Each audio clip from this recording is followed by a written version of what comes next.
I just think that we've got a very special advantage here in the United States. Always be thinking about what the next step is in the evolution of the technology.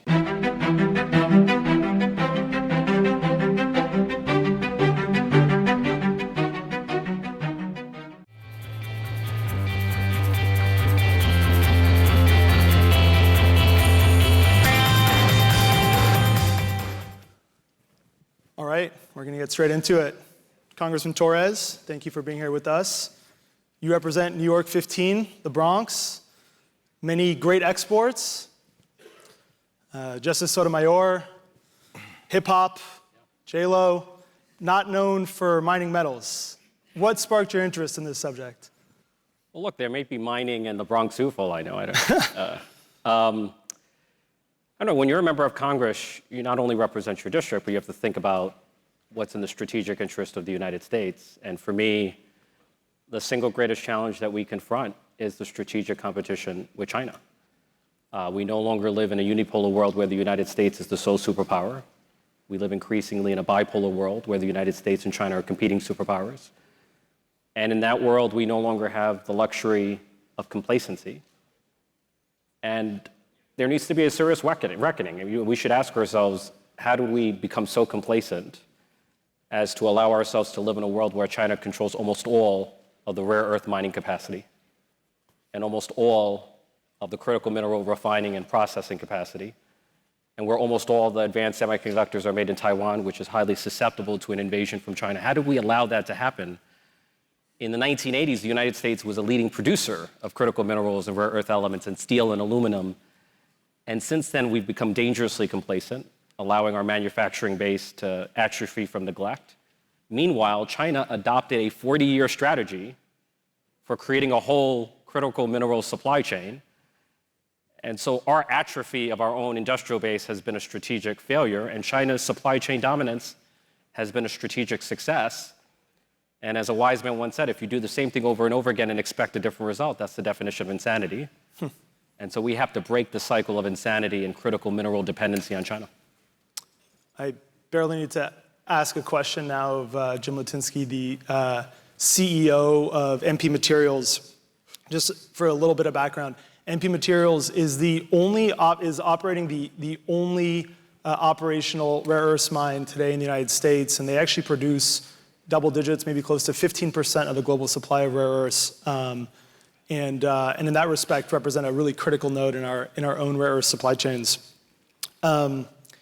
You announced recently that you are going to stop shipping concentrate to China because your domestic supply chain for processing and actually manufacturing of magnets it's happening now. It's not a future thing. And you've achieved that, and now you can fully operate a domestic supply chain. What can Congressman Torres and people here on the Hill do to help make that happen even faster the next time around? Well, thank you, and thank you for having me here. And I would echo what the Congressman says about, sort of how we all came into this. I came into this by accident because a lot of those same thoughts happened with me a number of years ago when I was running a hedge fund. And I remember when the predecessor of the assets that I bought, Molycorp, went public, and there was a lot of fanfare about onshoring our supply chain and electric vehicles and electrified motion. And so about a decade ago, I saw this thing headed into bankruptcy, and it quickly went into free fall, and there was literally nobody there. Not a single financial or strategic buyer showed up for it. There was a belief that we just couldn't bring this supply chain back. And as I dug in, what I realized is actually we could. There were a lot of mistakes made in the process flow there, but we could, but you really had to have sort of a long-term strategic plan, the same way that the Chinese took it from us. You had to think about this supply chain in parts and do it methodically. And so we set about to do that. We took over this site. It was 8 people. It was in care and maintenance. We forward sold concentrate product to China to get the working capital to relaunch the business. Some folks criticized us saying, how could you sell to China? Well, it's a multi-billion-dollar supply chain, and that's where the magnets are made, and that's where the refining is. Over time, we relaunched the mine. We raised a lot of capital. We went public. We raised capital. We invested over $1 billion, completing the refining capacity. And then we built a magnet facility, from a greenfield in Fort Worth, Texas. And so we've completed this full supply chain. And I guess what I would say is, to answer your question directly, the way we do this, we need to have a long-term strategy. And I think historically, people hear the words rare earths and critical minerals, and there's this idea that it's an extraction issue. And so politically, that feels very good because there are a lot of sites, there are a lot of ways to spread money. And that's above my pay grade. If Congress wants to spread a lot of money, that's great. But the Chinese have really taken a vertically integrated approach. And so we need to think about this as not just an extraction issue, but this is a refining and downstream magnetics issue. And so that was what we set out to do. Now, we've proven that you can do it. And the thing that concerns me, though, is that I think we're hearing a lot of the right things. I think there's a lot of strong interest from this administration. It's fantastic. I mean, the conversations are great. But we really need to level the playing field, and we really need to figure out how to stand up. As was discussed in some of the prior sessions, there needs to be proof of concept of an actual national champion, and then we can build an ecosystem from there. That's great. And on this point specifically, being able to do the extraction, do the mining, Raef, you're the CEO of a company called Lilac, which is mining lithium here in the United States, better, faster, cheaper than incumbent technologies. It's actually quite a sight to behold. You have a small demo facility operating on the Great Salt Lake in Utah where the water comes in, runs more or less autonomously through a series of pipes, and then the water minus lithium goes out. It's working today, and it's economical. What is the potential for this technology, and maybe even specifically the Great Salt Lake, to be able to supply domestic supply chain for lithium? Yeah, thanks, Clay. So, look, I'm a big believer that you've got to focus on technological advantage. We believe we've got the next generation of direct lithium extraction technology. As Clay said, it runs cheaper, faster, and better to a point where we can extract lithium economically from very low concentrations like the Great Salt Lake.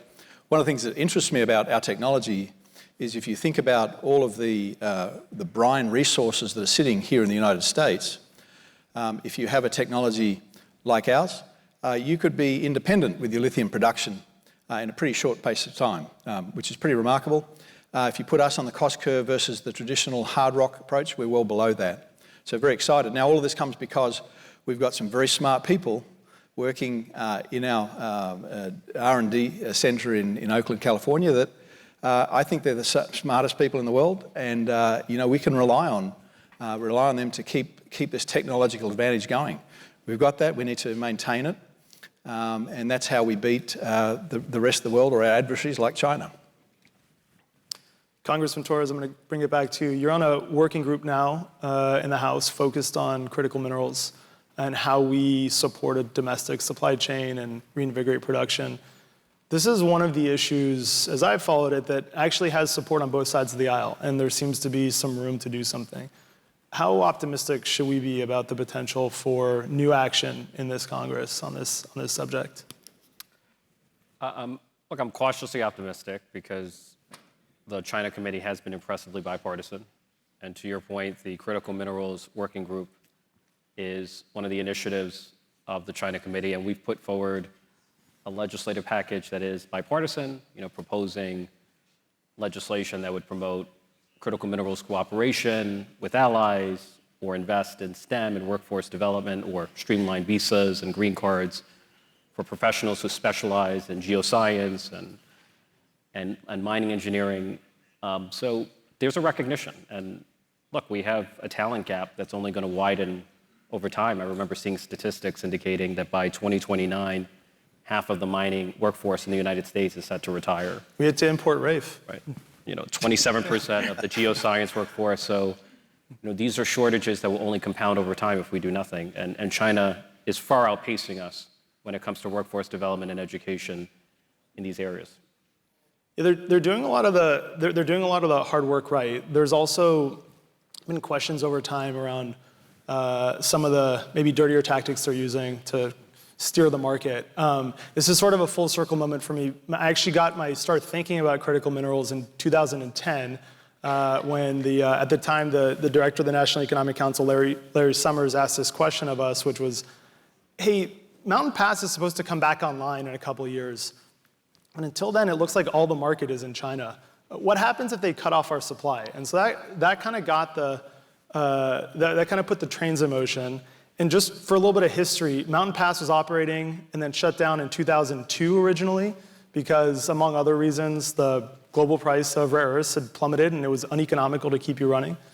And then in 2012, it came back online, only to shut down again in 2015.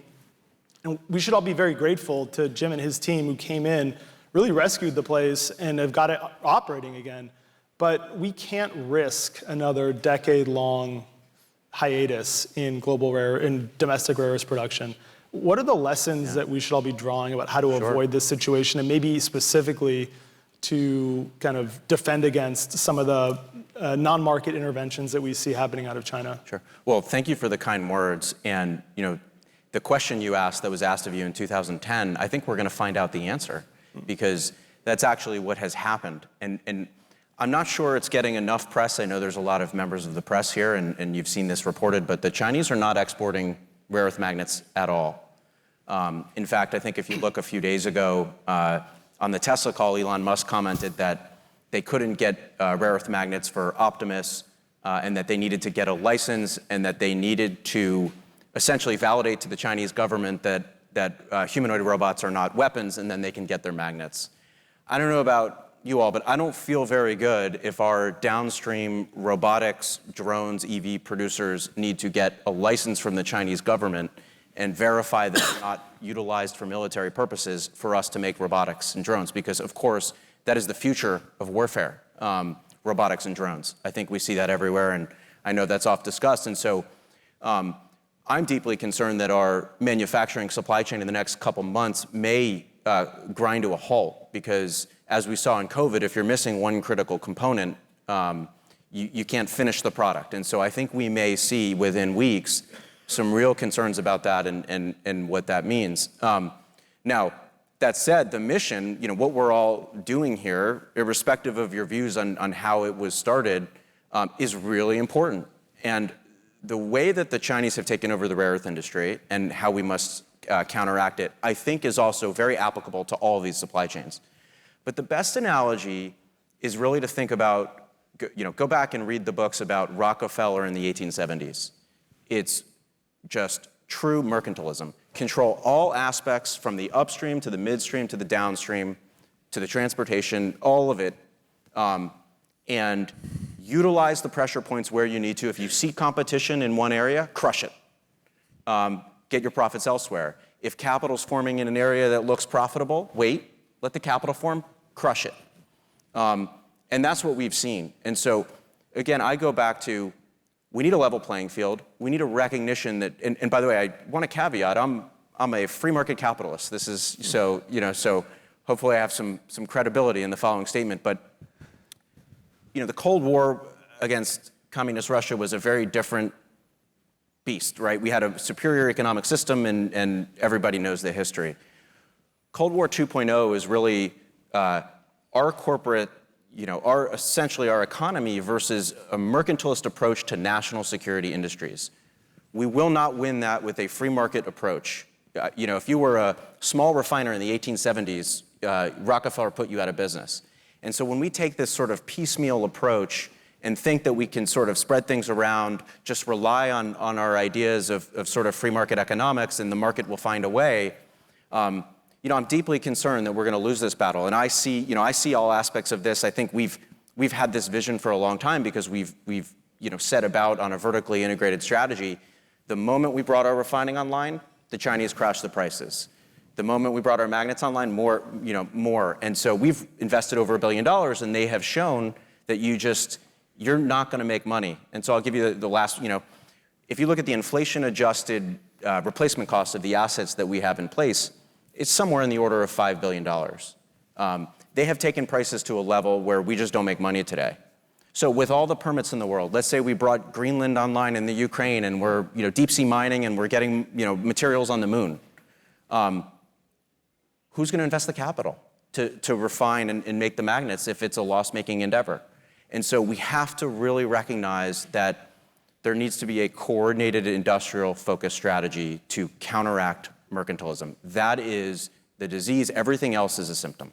The classic arc from hedge fund manager to mining magnate to mercantilist.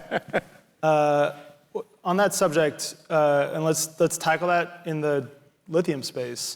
Raef, lithium's had its own issues with pricing over the last couple of years. The spot markets today are at record lows, and they've been there for a while after a couple of years where they were up and down pretty aggressively. What could the U.S. be doing right now to help make sure that this nascent domestic lithium industry isn't killed in the crib? Yeah, so the word I think about is incubation. Okay, we want a strong, healthy raw materials extraction. To your point, Jim, we need to have the downstream processing as well. I'm a big free market guy as well, but I recognise that getting started requires a little bit of a help. And so, I mean, I think there's some things out there now that we want to double down on. One is the type of loans programs that are available. The other is tax incentives. We need a healthy biosphere for these ideas to develop and take hold. So we need VC money. We need, and I think tax incentives help there as well. And I think thinking about the rare earths example, I have to believe that there's something else that we could be doing too that would help here, and that's the creation of strategic reserves. If you've got the US government with a long time frame and low cost of capital, one of the things that I think about is, could they be helping set up strategic reserves for some of you can't do it for everything, but are there some critical minerals where, if somebody comes in to crash the market and prices go down, they could be buying to keep a floor or support under these nascent incubated businesses until they get a foothold. Lithium is a new business. It's highly volatile. Part of that is the growth that it's been through. 5 years ago, global production and consumption were balanced at about 350,000 tonnes. Last year, consumption was 1.1 million tonnes. So you think about that, that's a huge increase. I mean, kudos to the hard rock miners and others who drove that increase. They went a little bit far, and they got to about 1.2, 1.3, 1.4 million tonnes, and so there's a 250, 300,000 tonne overhang last year, and prices crashed from $80,000 to $10,000. Okay, are we going to see that again? Almost certainly, because the forecasts are that in the next 5 years, we go from 1.1 million tonnes to 2.5 to 3.5 million tonnes. That's a huge range again. So in a new market that's growing fast, it's almost impossible to get supply and demand balanced, and you're going to have these swings. And so again, I just think about incubation. What can we do to incubate these nascent businesses? And maybe a strategic reserve and some of the other things that we're doing now we double down on, and that's how we get it done. Shifting from policy to markets, Jim, you guys have built a business in some ways helping to educate policymakers, bring them along, and kind of create the environment that we now benefit from in this space. And you've also benefited from policy, right? In Texas, the facility you built got 48C tax credits. I like to call these the critical minerals tax credits, a little more straightforward. But you're benefiting from critical minerals tax credits. Have you found that the market is now kind of meeting the moment and helping you in the next phase of growth? Yeah. I think there certainly have been a lot of good intentions, and all of those things help. So, of course, the tax credits, we need it. We have gotten a number of things like that are helpful. But then I look sort of on the other side of the world, and anything that we're doing is really sort of multiples. I'll just give you some small examples. The largest piece of our cost structure in refining is not labor. It's actually reagents. It's a huge piece of our cost structure, nearly $100 million a year. The Chinese get that for free, essentially. Sometimes they get paid to take it, depending on the location. Anytime you invest capital, well, we go out, we raise debt, equity, whatever we're doing, they get it for free. Sometimes they get incentives. And so again, I go back to this point that my concern, all of these policy issues, so I agree with everyone on loans, stockpiles, all of these things are good, important, but we really need to recognize that their entire approach is to look at our formation of capital and make sure that it can never get a return. And so what good is it if I go out and borrow $1 billion to build something of debt that I've got to eventually pay back and I can't get a return on it? And so I think that coupling with all of these things needs to be some kind of policy and maybe a bunch of these things, but really recognizing that there needs to be sort of a decoupling of, and interpret that as you may, as far as kind of what that means for everything else. I don't mean it in the context it's being used, but okay, maybe I do. A decoupling of price and the mechanism. So they essentially set the price in our space in rare earths, but this goes for many other critical minerals, so that it is never economic, period, full stop. So all of these things, again, it's like, forgive the terrible analogy, but it's like, if you have cancer and you get a cold and you treat the cold, unfortunately the cancer is still going to kill you. And so until we recognize the true source of the problem and say, okay, how are we going to fix that?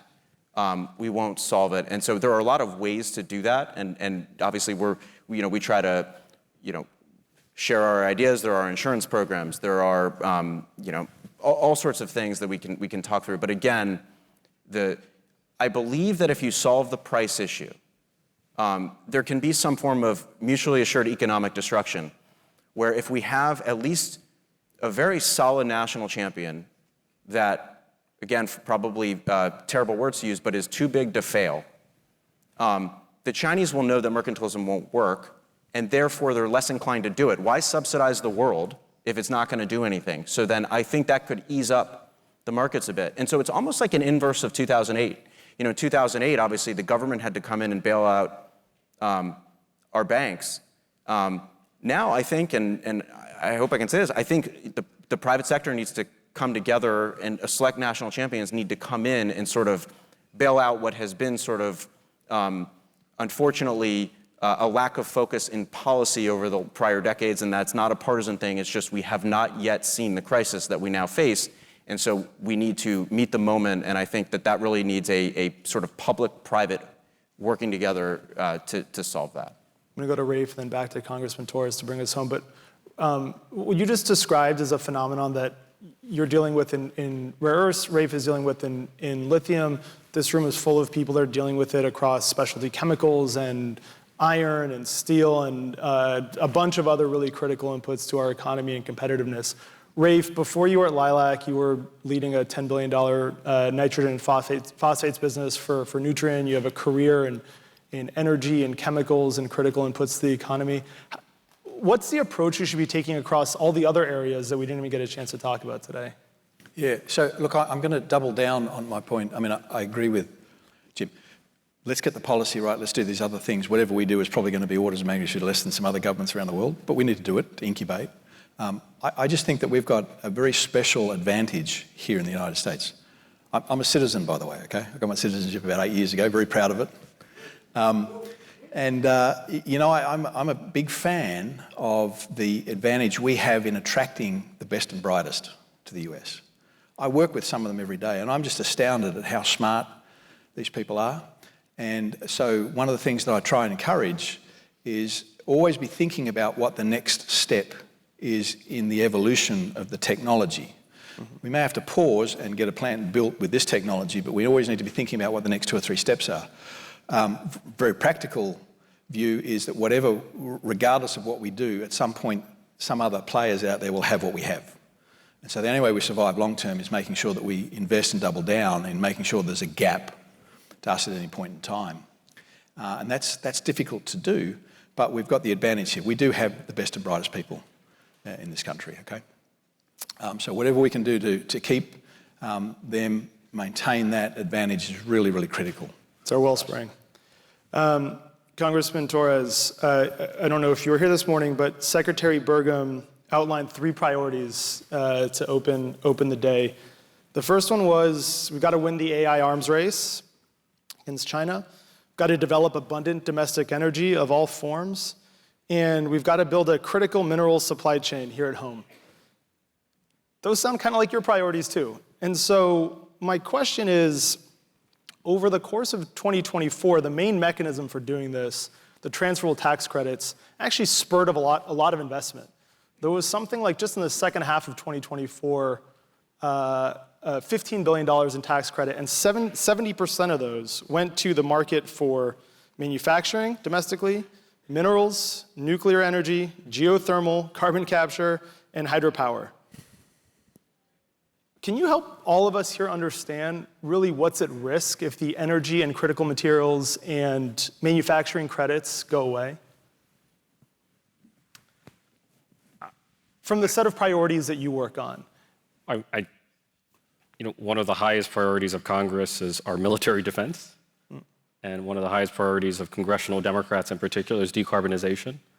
There is no decarbonization or defense without critical minerals. Like, critical minerals are central to the world in which we live. It's central to the survival and success of our country, to the national security of our country. We need critical mineral independence just like we need energy independence. And just like we harnessed the power of innovation, particularly the shale revolution, to make America energy independent, I'm confident that we can harness the power of innovation to make America mineral independent. Because I think we're just the greatest country on earth, and if we get our politics act correct, if we get our act together politically, there's no ceiling on what we can do. It's a good note to end things. Thank you so much. Of course.